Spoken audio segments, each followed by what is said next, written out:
Bismillahirrahmanirrahim. Assalamualaikum warahmatullahi wabarakatuh. Selamat pagi anak-anakku semua. Kita jumpa lagi di hari ini perkuliahan tentang ekonomi moneter. Ya.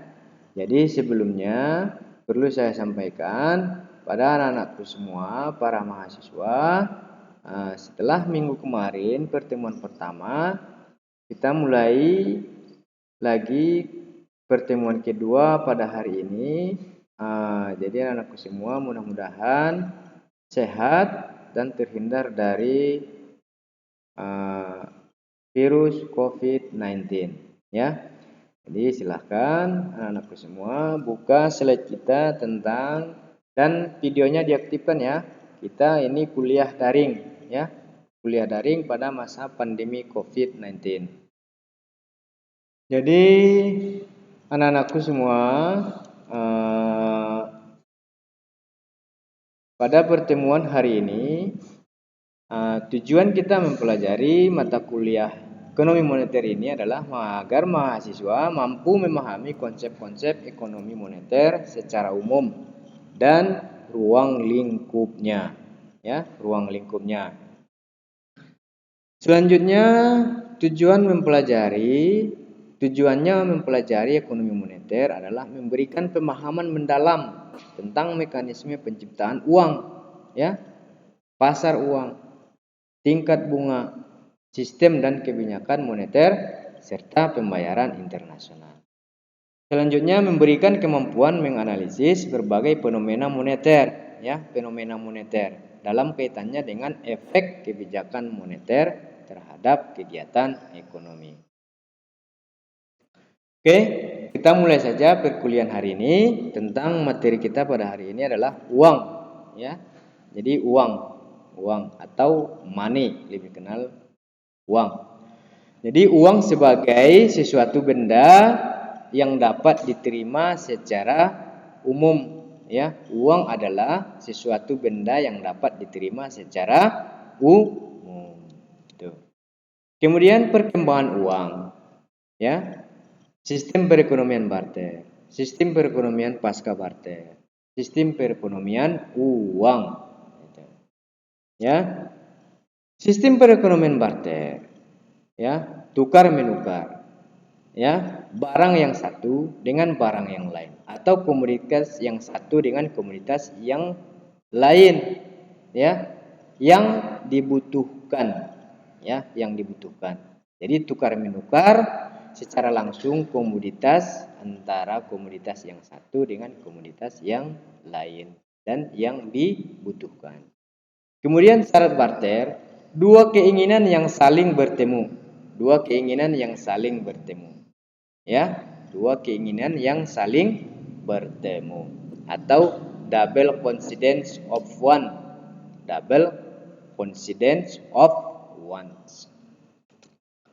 Kemudian kelemahan perekonomian barter, tidak adanya metode penyimpanan daya beli yang dapat diterima secara umum. Tidak adanya metode penyimpanan daya beli yang dapat diterima secara umum. Itu. Kemudian tidak adanya standar ukuran dan nilai. Ya, jadi tidak ada ukuran dan nilainya. Ya, karena belum mengenal uang. Tidak adanya alat pembayaran untuk transaksi-transaksi di masa mendatang. Jadi tidak ada dasar yang akan dijadikan untuk metode pembayaran di masa yang akan datang. Perekonomian pasca barter, perdagangan saling tukar menukar komoditas, ya. Ada tempat khusus untuk pertukaran komoditas tersebut, tapi belum menggunakan uang. Itu pasca barter. Setelah barter dan pasca barter, jadi sudah ada tempatnya, ada khusus tempatnya, namanya pasar. Kemudian perekonomian uang, penggunaan sesuatu benda tertentu yang relatif berharga, economic goods, dan dipercaya diterima secara luas sebagai alat tukar. Itu berarti di sini sudah mengenal uang, ya.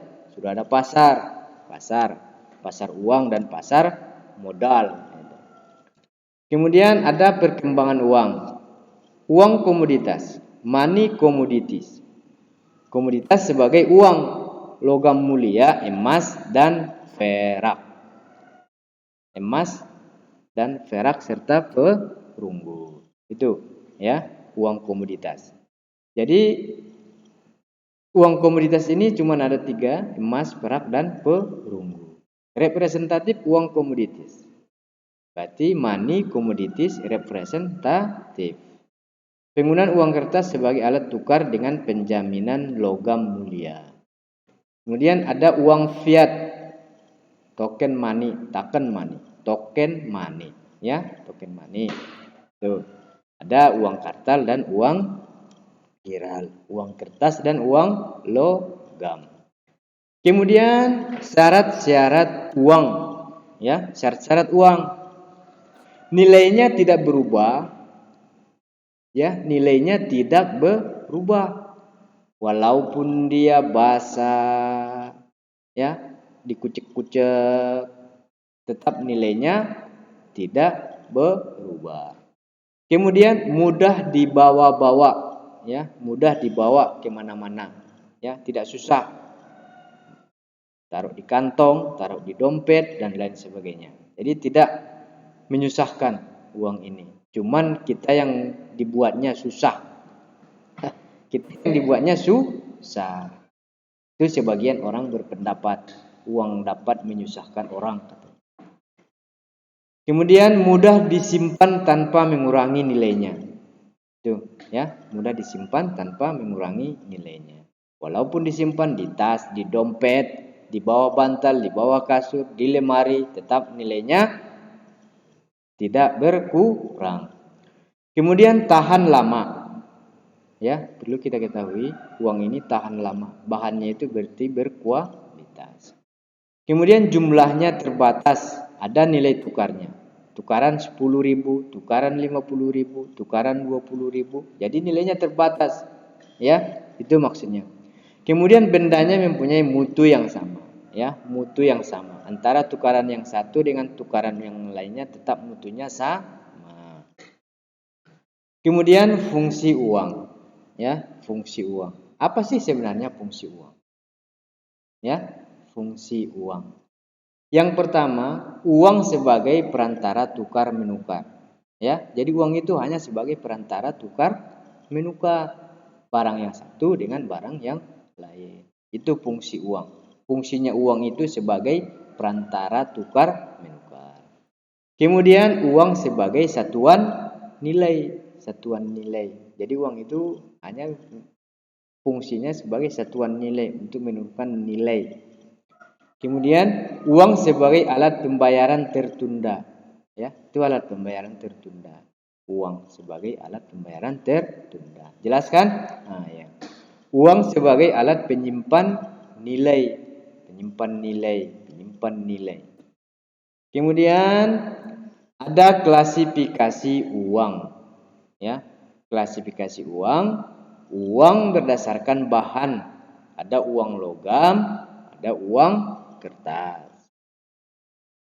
Berdasarkan nilainya ada 2. Uang bernilai penuh, full bodied money, atau uang yang bernilai tidak penuh.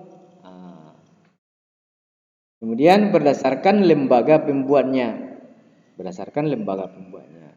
Ada uang kartal, ada uang giral. Uang giral. Uang kartal itu uang kertas dan uang logam.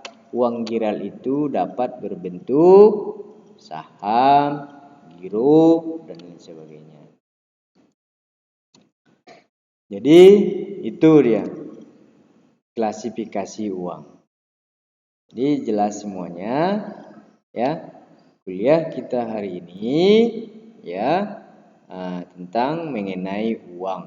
Itu dia, mengenai uang. Kemudian kesimpulan kita pada pertemuan hari ini. Ya, secara singkat, uang memegang peranan penting dalam perekonomian modern. Ya, berarti uang ini sangat penting ya dalam